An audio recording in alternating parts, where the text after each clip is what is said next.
සිහලවත්තු කියන සුන්දර ග්‍රන්ථෙහි මෙන්න මෙහෙම සඳහන් වෙනවා. ලංකාවේ එක්තරා ප්‍රදේශයක සුන්දර ගම්මානයක ආරාමයක්, ඒ කියන්නේ ගල්ලෙනක් තියෙනවා. ඔය ගල්ලෙනේ පින්වන්ත ස්වාමීන් වහන්සේ නමක් වැඩ සිටිනවා. දවසක් හොරකමේ ගියපු හොරෙක් ඔය ආරාමයට ගොඩ වෙනවා.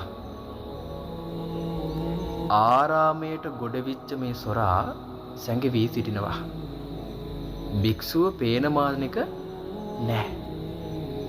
ටික වෙලාවක් යනකොට ඒ පින්වත් ස්වාමීන් වහන්සේ පිණ්ඩපාතය රැගෙන ගල්ලෙනට පැමිණෙන ආකාරය අර හොරා දකිනවා. ඊට පස්සේ බලාගෙන ඉඳලා ඉස්සරහට එනවා. ඉන්පසුව ස්වාමීන් වහන්සේ නිශ්ශබ්දව දානේ වළඳන්න සැරසෙනවා. ස්වාමීන් වහන්සේ දානේ වළඳන්න සූදානම් වෙන මොහොතේ අර හොරා හිතනවා මේ ශ්‍රමණයා මට නොදී ආහාර ගත්තොත් සිවුරු පාත්‍ර රැගෙන මම පලා යනවා කියලා. මං හිතන්නේ අර ගල්ලෙනේ වැඩ ඉන්න පින්වත් ස්වාමීන් වහන්සේ රහතන් වහන්සේ නමක් වෙන්න ඇති. මේ හිත දැකලාද කොහෙද දානේ දෙනවා.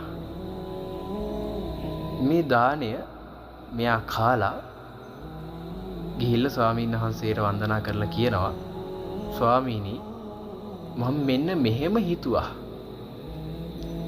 කොහොමද?